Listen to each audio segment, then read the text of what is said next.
Welcome to the Barrel Chat podcast, where we provide an unfiltered look into the craft beer industry from the palates of two dumbass outsiders. I am Matthew Muncie, and as always, I am joined by Dustin Wood. Dustin, how you doing? Good, man. Listen to you try and fuck this up. Yeah, it only took 3 takes to do the same line that I say every time. And you know why it is? Because I wasn't looking at the document, and my brain just brain farted every time. He forgot his name, and it was bad. Man, I'm good. I'm excited to talk about this beer. It was a pit stop on the way north to Michigan for me the other day. We had the brewer reach out and talk to us and say, "Hey, we'd love for you to, come and get it." And talk about it on the show. So I went. I bought 2 of the bottles. Bought a T-shirt there. Was gonna buy other things. They didn't have anything else canned, and I don't need a 64-ounce growler of anything. Let alone 64 ounces that I'm going to take to Michigan and try and get back to Indiana in good shape. So this was all I got because it was the only thing they had in products that I could carry out the door. So before we jump into this beer, we want to let you know you can follow us on Instagram. We are at Barrel Chat. If you love our podcast, please take a moment to leave us a 5-star rating on your favorite podcast app. If it's lower than 5 stars, that'll help us improve because then we know what we're sucking at. Otherwise, it'll help us reach more listeners. That's how all the algorithm stuff works. And if you listen to the last episode, Dustin had mentioned that if you do the auto download on Spotify, I'm going to bet that happens on other ones too. I'm guessing it does. If you do the auto download, that it helps us be put on like a special list. It's like a higher algorithm score. Yeah. So, and what that means, what I believe that means is typically if we're going to be on like a related podcast list, because, we're not going to probably reach very high on like the food podcast list. But if somebody's listening to, let's say, Good Beer Hunting, it may be like, oh, hey, check out Barrel Chat because they got a bunch of 5-star ratings. Yeah. When I was listening to the beer podcast that I listen to that's not Good Beer Hunting, and I can't remember the name of it, Good Beer Hunting was listed below. Yeah. And when I'm listening to our show on Apple's podcasts, Good Beer Hunting is also listed below. Yep. So they do a lot of good reviews. Yep. So that would be the goal, is to be able to reach that list. We'd also like to hear from you if you got a particular beer that you would like for us to review. So if there's anything out there in Indiana, especially, that you think we can get our hands on, or you would like to provide to us, or we can come buy from you, say you're a brewery or something like this one in this case, let us know. Send us a DM on Instagram or email us at barrelchatpodcast@gmail.com. And, this is a great example of this. We got reached out by the brewer, and he said, hey, I want to have you guys review this on your podcast. And we're like, okay. So went up and we bought it. Like, that's one of our big things that I know most people probably don't care, but to us, that's important. Like, it's very easy to do podcasts and stuff and do it in the negative way of like, well, I'm going to get free beer, free food, or free tech, or whatever it may be.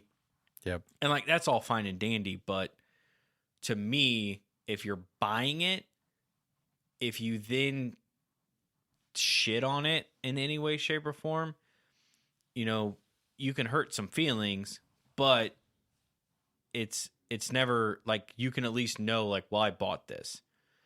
Otherwise, if it's a good review, it can be looked at as like, well, they gave it to you for free. Because, and that's something that we would do. And that's my journalism background. Like, that's always going to be there. That's one of the things that we're always going to run with is we're going to pay for it. So that way, if by chance it's just not very good, we can talk about that and not feel like, well, someone gave us free beer, we have to do this. Or the listeners feel like, well, they said it was free beer, so like, is this a real review?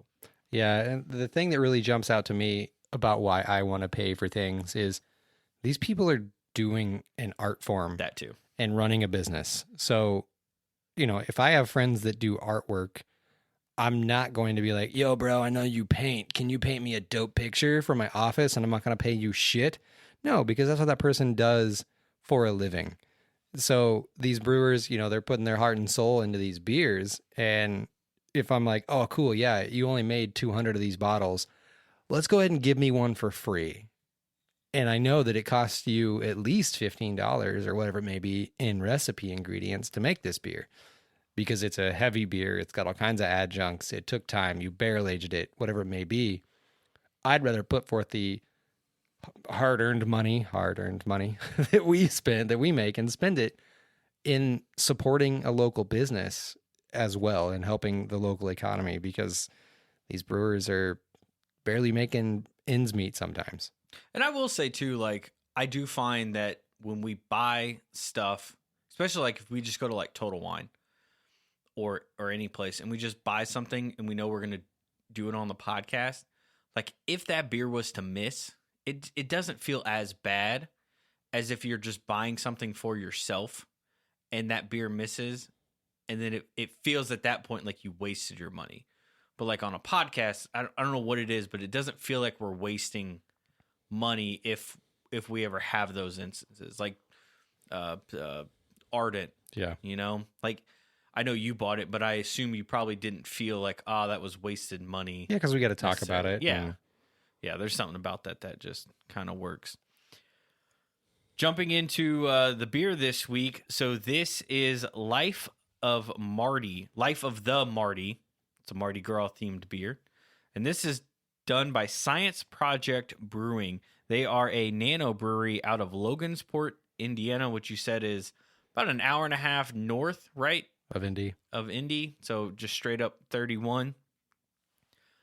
I'm going to have to get up there. Logansport's a really cool little town. When we drove through, I was on the way to Michigan with the family, so we didn't know it was family friendly when we went there. But again, it was mostly pizza, so it doesn't work great for me. But we pulled up, I jumped out, went and got the beers and stuff. But when we were driving out, there was like 6 walls on the side of buildings that had like different themed murals that you could take pictures with. So they had like a stack of books that you could take pictures with, and like the Logansport sign that you can take pictures with, and then kind of like angel wings and things like that. So it's a really cool, like mural focused town, really small town, but I think it'd be a fun place to live if you're into the small town thing. I'm not. I've been there, done that. Not a thing for me anymore, but it's like a fun little town. Nice. I think I would like to live in a small town. When I was in college in Franklin, I really enjoyed the small town feel. And I didn't grow up in that. But I also don't really have the same views of human beings in general that a lot of small towns typically do. So that makes it tough. Is different, yes. You got big city thinking that doesn't match with small town views, and yeah, it kind of sucks. But if there was ever one out there that shared those same beliefs, it would be cool. I like the idea of like the main street kind of area and everything's there and it's all within walking distance and stuff like that. That stuff intrigues me. Similar to like if you were able to like live downtown on like Mass Ave, but to not have to live around that many people. Some of these cool like trendy towns that are coming up, like Bentonville's a good example where we did the episode of Social Project. They're out of Bentonville, small enough town, but of course Walmart's there, so they support a lot of it, and there's a lot of money there. Asheville's pretty small as far as towns are concerned. Oh, really? Yeah. I mean, it's not Logansport size by any means, but it is a small town. Downtown's small, so you can walk around downtown and get to pretty much anything you want. Those types of towns would be what I would be more interested in, and they also come with the more side that we would be the political and personal things that we would be more inclined to interact with. Yeah, you're not wrong. A few brewery notes. So this actually came from Cody Miller. Cody something. Cody the brewer is all right. I just put Cody Moon. Cody Moon. I knew it started with an M. This came from Cody Moon. From Cody Moon. He hit us up on Instagram, and like he said, he was like, hey, I'd like for you guys to come visit the brewery. He also wants to set up an interview, which is awesome because we didn't have that too many times the first go around of the Barrel Chat podcast. Not too many people asked us to do it. We were asking them. So we're going to get that booked at some point. And then, he said, hey, this is the beer that we'd love for you guys to review. So went and got it. This might have been his first stab at a darker, like a heavier barrel beer. I'm not sure. Yeah. So just some brewery notes from him. He said, quote, Science Project opened in August of 2022 when Tim Eaton had a vision of wanting to create a brewery after falling in love with the beer scene during his travels. So Tim and Cody were introduced and partnered up in March of 2021, and the dream began to take place, later adding a kitchen for Neapolitan-style pizzas and a few apps. All right, so they went, what was that, like a year and a half in between getting introduced, partnering up, and then Science Project officially opening, it seems like. So March 2021 is when it starts. August 2022 is when it opens. They brew on a 3.5 barrel brew house, so our beers often rotate to fill our 16 taps. Seems like a lot of taps for a Well, that's basically small. What Manahan does. Is it? Okay. Yeah, he's got about 14 or 16 taps, I think. Yeah, I guess you're just brewing around the damn clock. Yep, all day, every day. You may not find the same beer on tap during 2 different visits, but you will also find something light, something dark, something hoppy, something sour, and normally something that's not even like beer. We also offer wine and spirits as well, and have a cocktail of the month that our bartenders create monthly. That's pretty cool. We believe brewing beer is a science project, and you never know what successes or fails you will come across. We are also always trying to push the limit of what craft beer is. I will start with first, Science Project is a fucking awesome brewery name. It really is, because it's just chemistry. Yep. And their logo is really cool. It's like I think it's a play on the volcano that you make with Mentos and Diet Coke. So if you ever did like a science making the volcano? Yes. Well, so I didn't, but I know what you're talking about.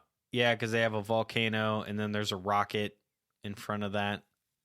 Yeah, that's actually not bad. I do like their sampler glasses are beakers, or I don't know what the actual technical name is, but they better be.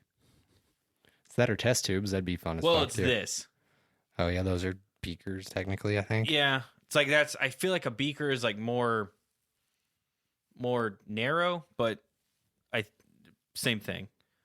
Like it's like almost like a measuring glass, but you would use it in chemistry.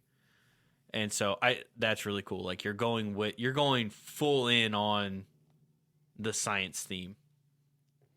I appreciate that for sure. So then let's see here. The beer name, Life of the Mardi, as we mentioned, it is a Mardi Gras themed beer. So this would have come out last month in March, because that was when Mardi Gras was. It is an Imperial Pastry Stout. So here you go. As we mentioned, every other week is basically some sort of Imperial Stout on this show. Few beer notes. 12.4% ABV, 65 IBU, has a 4.2 on Untapped, and it's listed as an Imperial Pastry Stout brewed using king cakes from Zinnia's Bakehouse, aged on graham crackers, vanilla beans, and cinnamon sticks. This is a once-a-year release. So we're looking at maybe the second probably year or first year, depending on if they... When does Mardi Gras in March? March. So technically, if they opened August of last year, this would be the first release, but that doesn't mean they didn't release one in maybe March of 2022 for something. So one of the two. It actually may be in these notes, because he did send us notes about the beer as well. So, and quote from Cody Moon, Life of the Mardi is a passion project for Cody the brewer from Science Project Brewing. Cody and his wife love New Orleans and all the history behind the city. While also being food junkies, they fell in love with the king cake and its traditions. During COVID, Cody decided to try to recreate the king cake in a liquid form, and Life of the Mardi was created. This beer is brewed using king cakes from Zinnia's Bakehouse in Fort Wayne, Indiana. It's then aged on cinnamon, vanilla, and graham crackers to create a cake-like flavor as the beer warms up. So I had to do a little research on what a king cake is, because I've seen them. Let's just shame Matt a little bit. I got a lot of shaming before, so. I know, a fat guy doesn't know what the hell king cake is. What the fuck? I've seen them before, but I've never bought one, and I didn't know the tradition behind it. But a king cake, also known as a Three Kings cake, is a cake associated in many countries with Epiphany.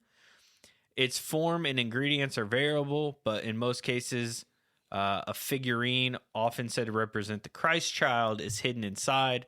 After the cake is cut, whoever gets the figurine wins a prize. This is a French thing. And let's see, tastes like. So king cake is a rich, sweet pastry flavored with cinnamons and sometimes contains cream cheese or pecans. It's called a cake, but tastes more like a Danish or a cinnamon roll. Okay, so this is a little tangent, but I have a question, and I know you don't have the answer, but I want to ask the question anyway. What happens if the baby figurine gets cut in half? I would assume it wouldn't, though, because I would assume it's plastic or something, so if you cut down, you're going to hit it. But then maybe at that point, it's, what? The wishbone thing where you have to. Oh no! You go straight into the Bible. Oh yeah, the child that you have to cut in half. Child in half, and to figure out who the real Don't mom cut the is. child in half. Oh, Yeah. You're the real mom. Yeah. Oh, because the fake mom says, "Go ahead and cut the child in half." I'll take the top half. Yeah, fucking give me half the baby. That's fine. I don't care. Like. I think it's John Mulaney that does a skit on that. It's like, oh my God, you steal a baby, and that's the best writing you got. But that came. Never mind. I'm not going to get into that. We don't need to lose listeners over my. Although that is a John dislike of Mulaney some skit. So if you want to hear John Mulaney talk about, is it Leviticus? No, I don't fucking. I'm not that way. I was gonna say, so, but 18 years of that stuff, and I remember some of it, but I don't remember all the basics. But yes, they did cut a baby in half. Oh, they didn't because but they gave it to the real mom, but that was how they figured it out. Because they don't want you to cut the baby in half. Yeah. Could you imagine if that's how we decided shit today? Paternity test. Cut that fucking baby in half. It's not mine, dude. It's not mine. You do whatever. I'm out. I'm out. Saves me money. All right. Can design. This is more of a bottle design, which I think is interesting for this because we can talk about the wax because we've had some weird wax situations sometimes. So wax will be more on you because you're the one who opened it up. But we've had ones where it was like impossible to fucking open because there's so much wax. Yeah, we did. Social Projects beer was the stupid thick wax. I had to go get a knife I felt like it was one recently, but yeah, I had to go get an actual knife and just jigsaw it open. But this one I opened with a bottle opener with no problems whatsoever. Just kind of cracked the wax seal and opened it. It was a really short wax dip, which was interesting to me. Generally, they drip a lot out of the bottle, so they may have been being conservative with their wax. It's a nice gold color. It's not as gold as I would want. The gold that I come to is Crush and Roulette. I remember Indiana City doing a Crush and Roulette gold, and it was like a beautiful, sparkly. Yeah, but that feels more Mardi Gras gold. It does. That seems to match the gold on the label itself. It does. That's just my color palette coming out. But it's nice and thin. It seems like it was made with good wax. This is a bottle. Not Crayola Crown? Yeah, I don't think it was Manahan's way. This is a bottle, so it's your standard run-of-the-mill brown bomber, so to say. We love you, Manahan. It's got one kind of small label on it. It's very Mardi Gras themed. It's very purple, golds, greens. Got some horns instruments on it. Got some what appears to be floating tables. Those might be the cakes. I think it's a cake. But you'll see what I'm saying here in a second. I was like, because I haven't looked at this beer. So, the idea that you just confused a cake and a table. You'll see. It's like, okay. It looks like a table with a tablecloth on it. Yeah. So, I think they're the cakes. It's got a dragon on it. It's a really cute little cartoon dragon. Life of the Mardi is a very Mardi Gras themed font. Really readable. You really have to squint to get down into the little, the Imperial Pastry Stout brewed with king cakes and stuff. That's really small font. They're definitely using all this label space. Whether or not that's the best use. Now, I do appreciate that they have ABV and year, so I know they've printed a bunch of these labels, and they plan to use them probably for future use because they've got it handwritten 12.4, year 23, And then at the bottom, this is bottle number 98. I don't know exactly how many bottles they made. Probably at least 100. I mean, I like it. It's exactly what it needs to be to show you what you're going to expect. It's a Mardi Gras themed beer. It tells you what it is on it. You have to pick it up to see it. It's really hard. But of course, it's a bottle. It's smaller than a can. Not as much usable space on it. I don't like the cakes because they just don't look like cakes. I like the idea, but it's just not my favorite design of the cakes. I do really like the dragon, though. He's a very happy looking character. I feel like part of him's missing, however. Like his head is there and where his body just vanishes. But overall, it exactly is what I expect of a king cake beer, though. It's very Mardi Gras, very purple, greens, and yellows, and different shades of purples and greens. It's fun. It's not my favorite beer design, but it is exactly what I would expect from a Mardi Gras themed beer. All right. Look at the tables. Let the real design guy take this out. I do like the font, the Imperial King Cake Stout on the side here. I like that. It's nice and precise. Science Project plus Zinni's Bakery on there. I like that it's like their labels and then the plus sign. It's very small labels, though. It's very hard to read. Yeah. But it's space confined.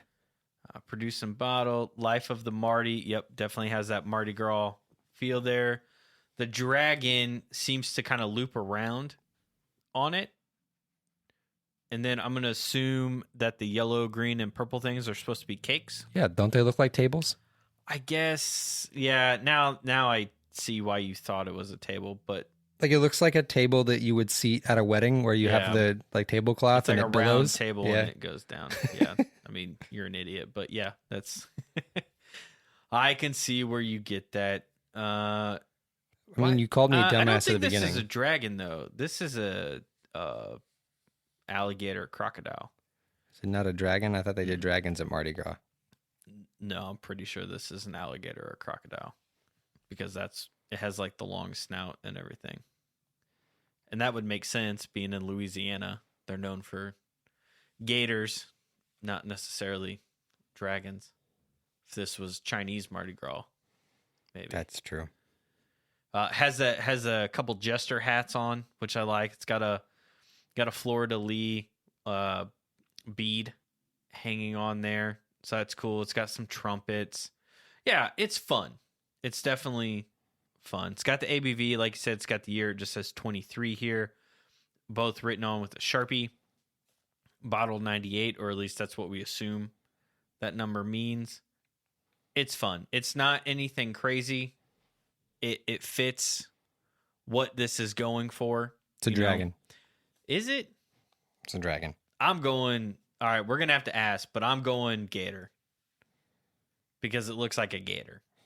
Everything I mean, the dragon masks are all like Mardi Gras. But we can ask Cody. Yeah, we'll ask Cody. And then we'll have something for you on the Friday 4-pack of what this actually is. The walk of shame. I'm going gator. But yeah, it's nice. It stands out. Like this is something that you would pick up on a... Assuming it was special. Like I would pick it up assuming it was a limited release. Yeah. And honestly, depending on where you go and get it, they set them in that. Like when I was at Total Wine recently, they had like a whole section of just special releases. Yeah, limited or special. Yeah, so you knew it was a special one. But I like it. It's colorful. It's playful. It's fun. It's kind of what this beer is supposed to be. It's very Mardi Gras. I mean, yes, it's exactly like somebody says this is a Mardi Gras beer. You know, yeah. It's like, what do you think it looks like? Yep. Playful, green, purple, and yellow. The only thing it's missing is a woman flashing her boobs for beads. That's it. Is there beads on there? Yeah. Okay. Yep. I couldn't The remember. beads are attached, like the fleur-de-lis is attached to beads. And I feel like you're going to get backlash if you put a woman flashing her boobs on there anyway. Yeah. So yeah, what is this route? What was that, Route 2 that used to do weird shit like that? Yep. Well, you got sexual chocolate or whatever it was that they got in Boulder. I think Boulder Brewing, they got in trouble for it too. There was one in India, and it was like Route 2 or something like that. Oh, well, Laplander got a big hubbub about it for a while. It did. Crushing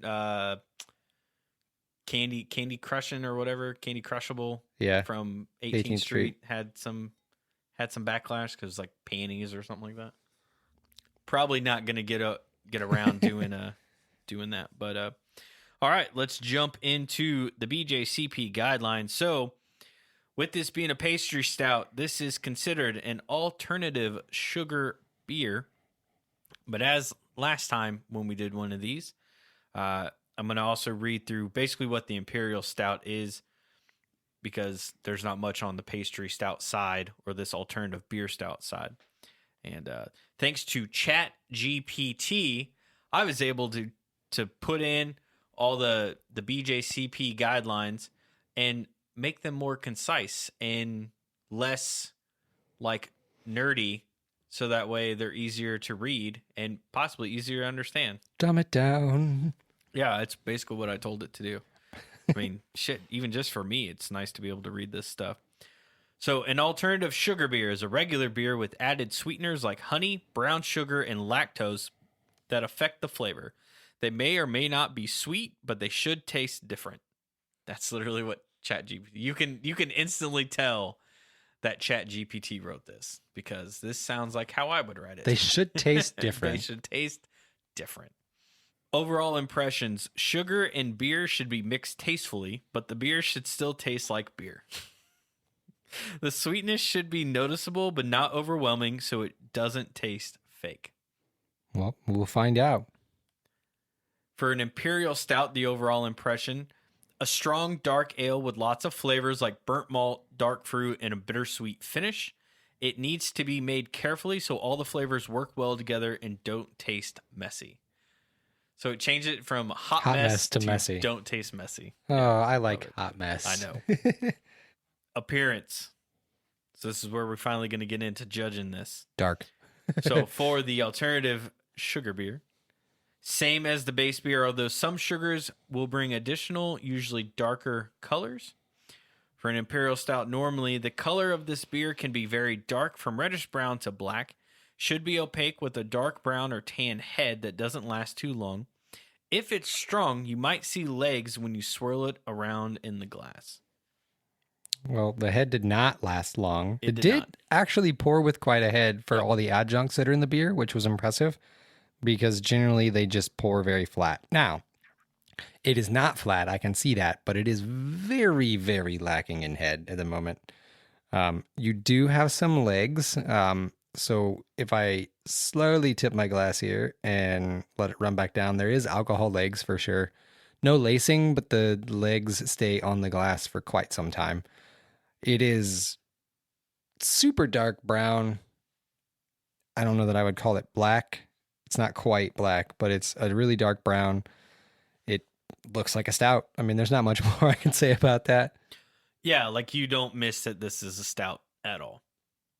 I do feel like the lack of head kind of at a certain point starts to tell you it's an Imperial or it's something of higher ABV. The more that we do this.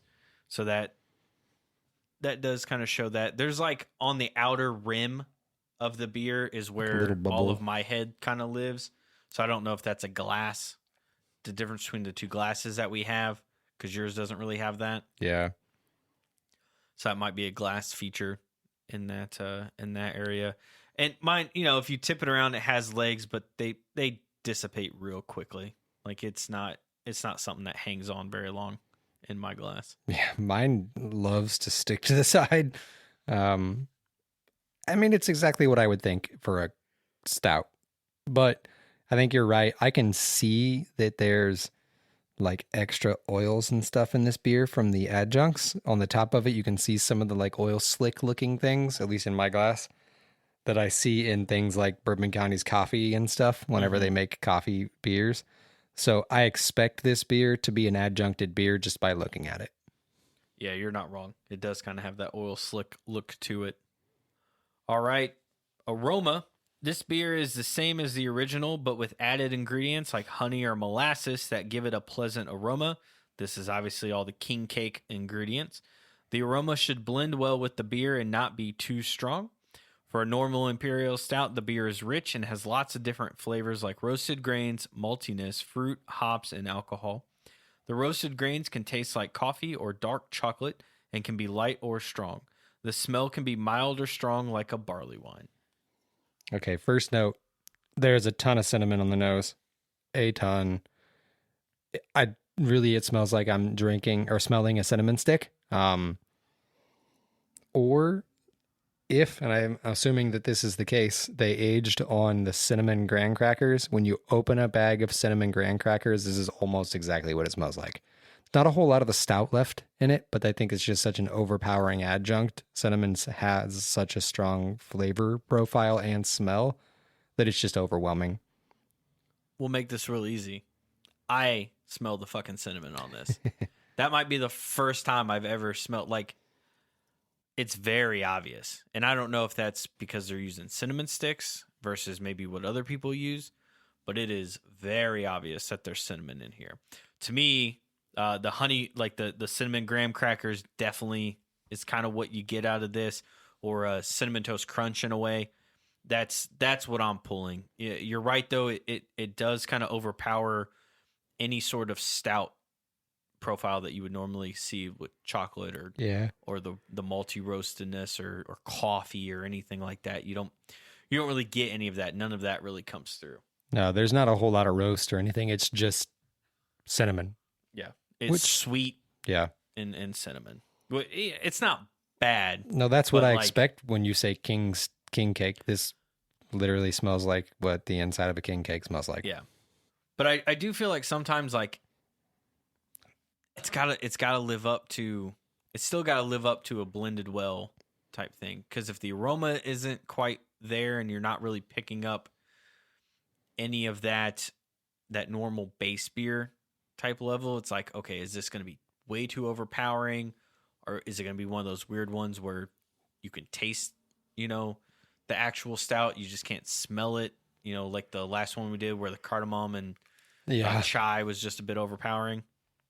Flavor-wise, this beer is like the original, but with added ingredients, like all the king cake stuff. The flavor should blend well with the beer, not taste raw or unfermented.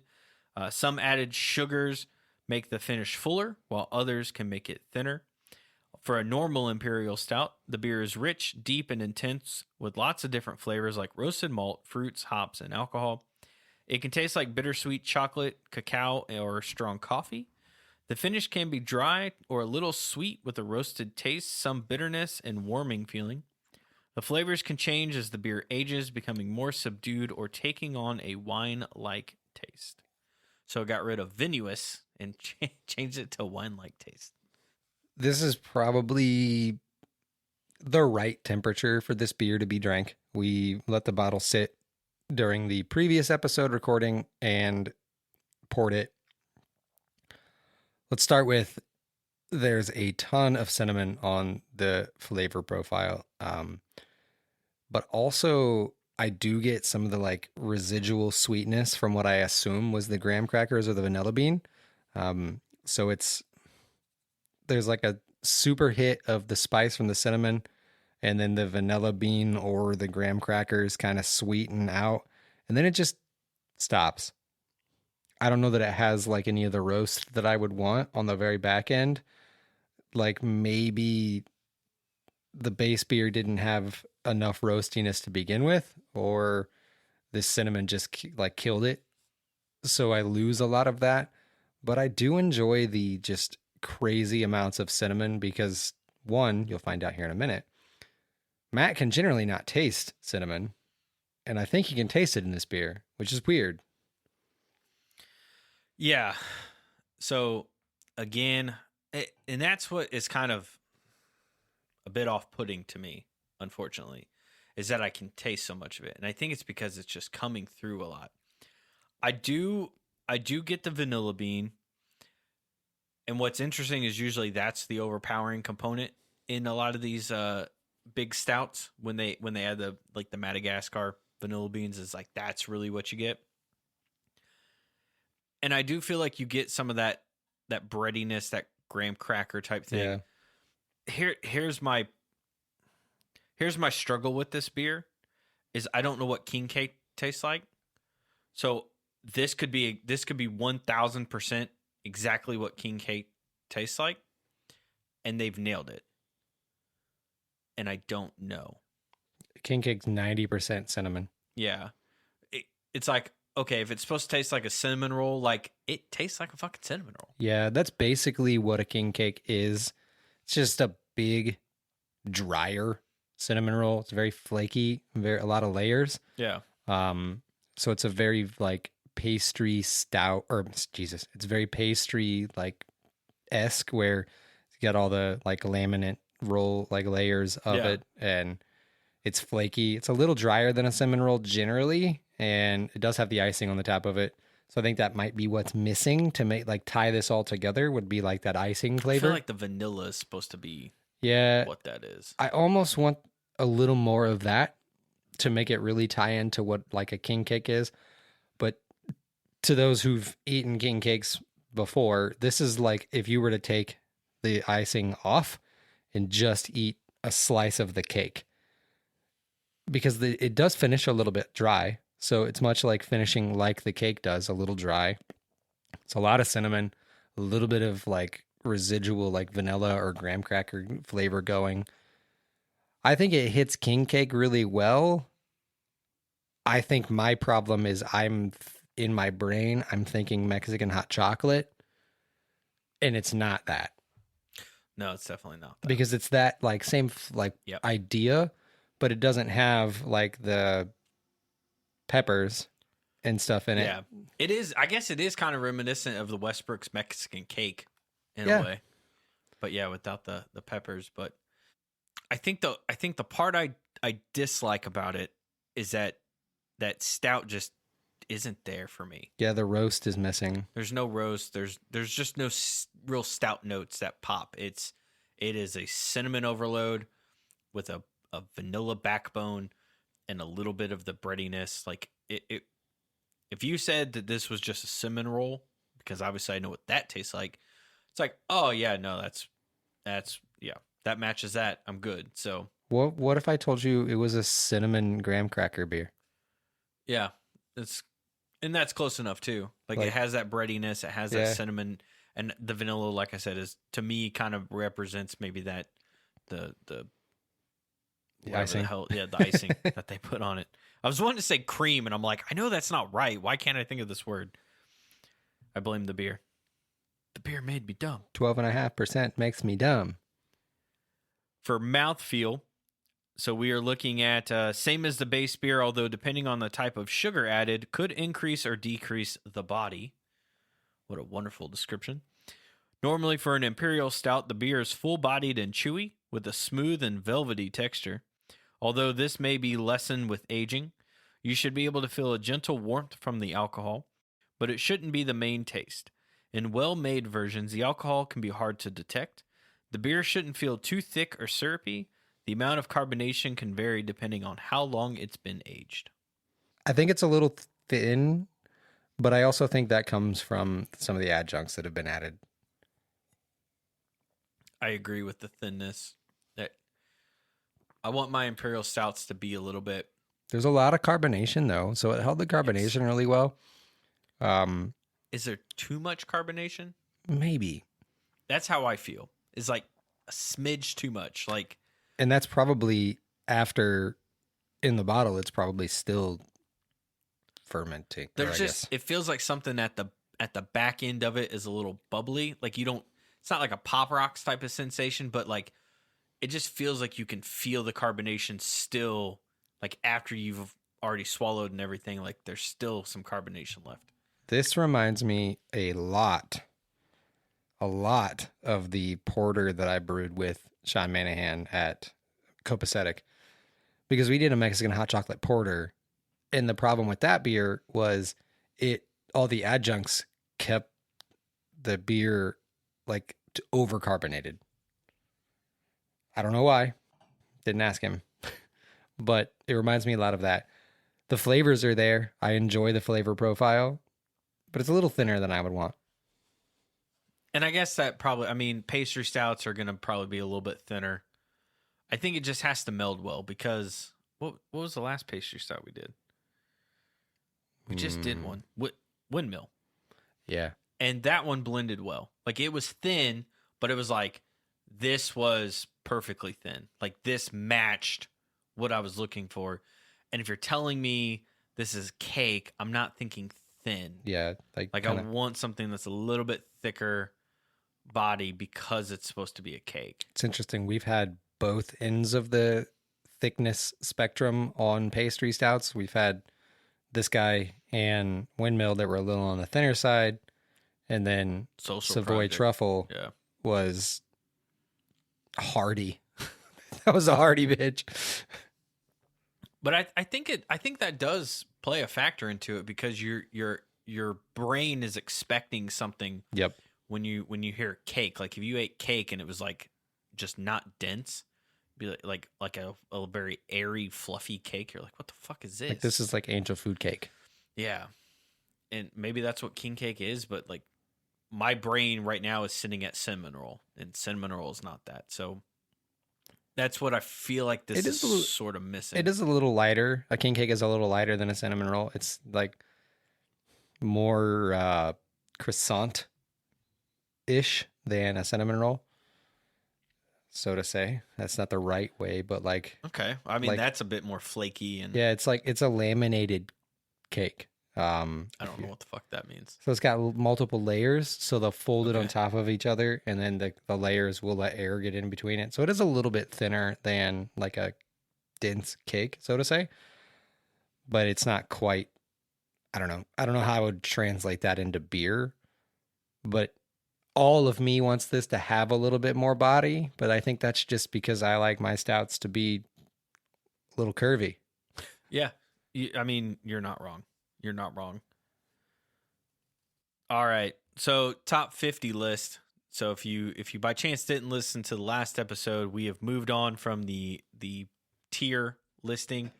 We just went straight top 50 because at a certain point, when your A and B tier beers fall down to D, it's really hard to say that they actually represent what a D tier should be. So we got rid of that.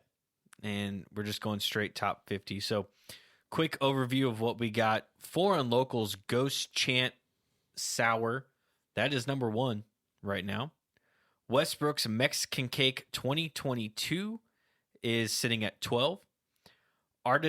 Transient Artisan Ale Junie Swirl 2022 is at 18. Windmill's Demimagorgon Memes Cake is at 21. And Transient Artisan Ale Ardent is all the way down at 45. I don't know. I do feel like this one's hard because the number that jumps out to me, 31. I was thinking 30, so yeah, we're in the same ballpark because... And that feels harsh, but there's some things with the beer that just feel like it's lacking. And that could be... It sounds like it went from homebrew to production pretty quickly. Yeah. And obviously that first couple runs, you're still trying to figure it out, especially on maybe a bigger system and stuff. There's something to this beer.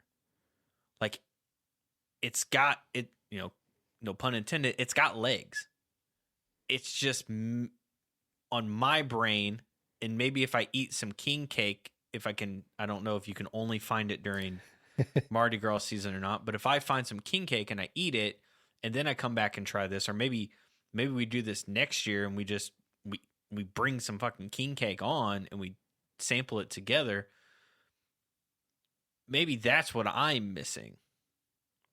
Yeah, so where I'm falling short of putting it like right next to Windmill in the mid 20 tier is it doesn't carry the like viscosity that I want it to carry. It's not quite as thick. It doesn't have the mouthfeel. And to me, that's a big death nail to a stout, especially a big pastry stout. But man, the nose is there. The flavor profile is pretty solid. It's just a little thinner than I would want it to be. And that could be a ton of things that cause that. Different adjuncts, one too many cinnamon doses or whatever it may be. But as far as a first year, probably the first year this has been released. Yeah. Barrel aged, wax dipped. Second year. Yeah. Yeah. Well, wait, is this barrel aged? I don't know. I don't think it's barrel aged. Maybe not. I think it's just an Imperial. And because Imperial just has to be over like 9% or something like that. Yeah, just Imperial. I just saw aged on, so I assume that's aged in a bright tank, not a barrel. Yeah, I don't, because I would, obviously if it was a barrel, you're going to get some different characteristics. Okay, so as far as that is concerned, I think it's a great beer. I would drink it again. I would, I have another bottle, so we'll drink it again sometime and see what happens with a few more months on the bottle and see if it does any changes to it. Ooh, that's a good idea. But I just don't think that it hits on the same weight, so to say. Like, we can go into boxing terms here. It's just not in the same weight class as like Junie Swirl and Dememe Gordon is. Dememe Gordon. Dememe Gorgon. Dememe Gorgon. Whatever the fuck it is. Dememe Gorgon. That windmill beer. That goddamn windmill beer of the demon flower. What is this fucking flower? That ugly ass flower that they have on there. But I don't think it's not hitting in the same weight class as far as like viscosity and consistency of the beer. Yeah, I would say it's just a bit lower. But this is one that it feels like it could improve. Like a lot of times you drink a beer and you're like, all right, you're 7-8 years in. This is just what this beer is. This is what it is. Like, yeah. But that's not this. And it does feel like there's some room for just, and it's minor stuff. Like, it's hard for me because it feels like I'm shitting on something, and that's not what I'm out to do on this one. Like, I will happily call a bad beer bad, or one that I just don't like, I will call it out. But this one, I feel like it's two things that has against it for my specific profile of don't know what the hell a king cake tastes like. So it's hard to judge it based on that, because this could be 100% that. And then on top of that, I normally do not taste cinnamon. And the fact that I can taste and smell so much of it is a little off-putting. And that is 1,000% personal preference, because I don't know what the hell that means right now. Like, I am so distraught over the fact that I can taste so much of it that it's just like, okay, did they just overload this with cinnamon, or what is happening right now? Because this is not a thing that normally happens to me. I have a recommendation because I know he's going to listen. I want Cody to find a rum barrel and throw it in a rum barrel. Fuck, this would be good in rum. You are not fucking wrong. Like a nice spiced rum barrel. Yeah, well, I mean, cinnamon spiced rum. People do love that. Yeah, I think that would add just the kick that I want in this beer. That's a good, like, BA version of this. Yep. You are not wrong. Because one of my favorite barrel-aged beers I've had, and I'd love to find some to talk about on the podcast, but it's from Wolf's Ridge. It's one of their dire wolves. Yeah. They have a rum barrel. Rum one that we had, yeah. That was stupid good. Yeah. Because the rum has a little bit of like body to it as well. So the barrel's going to put on some of the body. So yeah, shout out Cody. If you want to grab a rum barrel, I think you'd enjoy that. All right. So 30 or 31, where are we going? Just go dead on the nose 30. All right. Sounds good. So number 30 here. And as a reminder, these can always change. These can always move up. I do like the idea of buying two of these and then retrying them maybe 6 months or a year later and just seeing, like, yeah, because I don't know when this was bottled. You know, where do they sit? Like, because that would just be a fun, like, episode where you don't have to, like, re-rank it or anything, but, like, yeah, where does it kind of sit on that? What flavors get lost? What flavors come out? Does the vanilla come out more? Like, yeah, I think stuff like that would actually be pretty interesting. We should start thinking about that. So, all right, man. Well, with that, we are done with this episode. So we will see you all next week. Cheers. Cheers.